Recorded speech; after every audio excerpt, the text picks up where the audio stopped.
All right, my man, I am going to discuss in this video why it's so important to stay with the decision, even if it's not the decision that you want to stay with and you've learned something new and you really want to just go back on it. Now, disclaimer, it's okay to go back on a decision, but once you make the decision, I want you to know how important it is to stay with it. And disclaimer again, if you do decide to go back on it, what you can expect as far as not consequences, but just issues.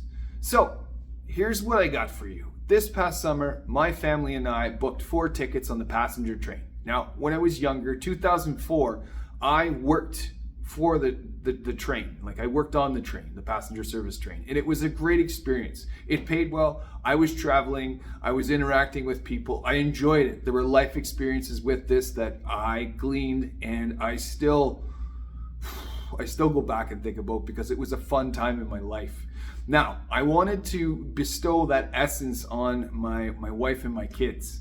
And within that, there were certain things that I had expected. Now, you might say you had expected something a little bit different, and this is what you got, and you might have to go back and think about what your expectations were like, and they should have been more open. Okay, but here's the thing. With this, the decision I made to do this, I didn't waffle on, but I had moments where I went, oh my gosh, as a guy, like, why did I do this? Why are we doing this? Because what it ended up doing, the train was late. The consist of the train, so the train setup, they didn't have any bubble cars, and bubble cars are the 2-story ones where you get to see well beyond the train. They're like observation decks, really. They didn't have them on this train, and I was a little sad about that. So I was actually a little bit, it was a little sad that they didn't have that. But I didn't have that as an issue. Like, I got over it because the whole experience is showing my kids what this is like. So anyway, all in all, why I think this is important to you, because I think that you can have moments when you make decisions like this to do stuff like this, like events, activities, and all the while you go, well, you'd be midway through thinking, why the heck did I do this? The truth of the matter is, stick with it, because there will be moments of glimmers, there will be things within it that you get to take and you get to learn, and it's still a win.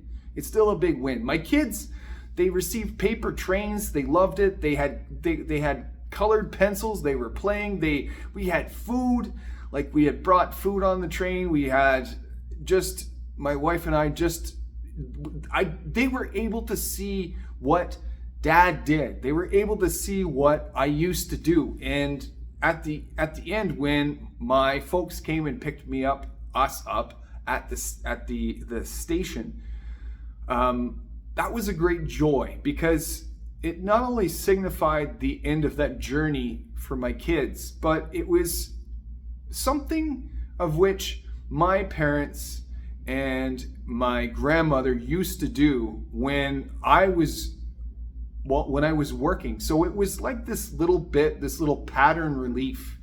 If I was tired coming back, they would say, hey, we're going to meet you at this station. And I would be like, wow, family comes out to see me. This is special. And what I would do is I would gear up snacks, or I'd have coffees or something, and I would get off and I would go, here, this is for you, courtesy of, the train service. And that was just, it was fun, those gestures, right? So when Nana came to pick us up, it brought back some of those feelings of when that happened. So the decision I made to do this, even though it didn't work out the way that I wanted it to, it was still great. I still found the many joys within this. I still, to this day, feel that was the right decision. I still, even if it wasn't the right decision and there was delays, or there was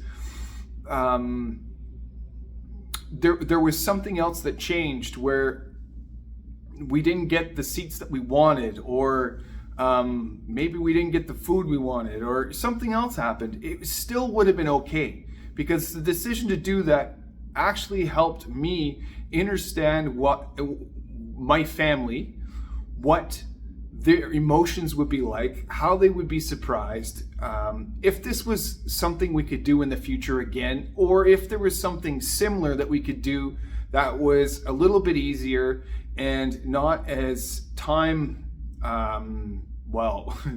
gobbling, I would say.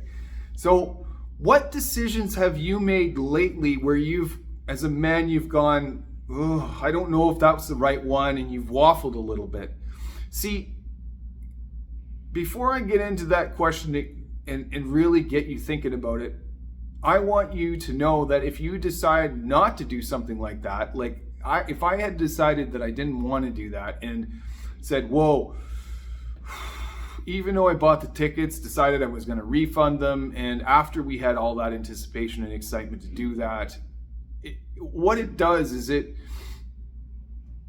sends a message that you don't trust your own decisions. You don't trust the decision you made, even though it's a wrong one, and you send that wishy-washy feeling to your wife, your spouse, your significant other, that you may or may not be safe to trust with decisions when it comes to the family. Now, that might be a little bit dramatic, but I can assure you, when you make decisions that are larger and are more of a financial investment, that this does get to a profuse issue. Like, it gets beyond being just a little bit dramatic, and it ends up looking like you don't have your stuff together.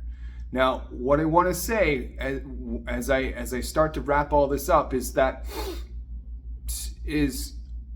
when I ask you, what decision have you made where you decided that you may or may not waffle on it, and how you reacted, how did you overcome the feeling or the okay, I'm not going to waffle on this, I'm going to stick with it? What was it that you did that made you stick with it?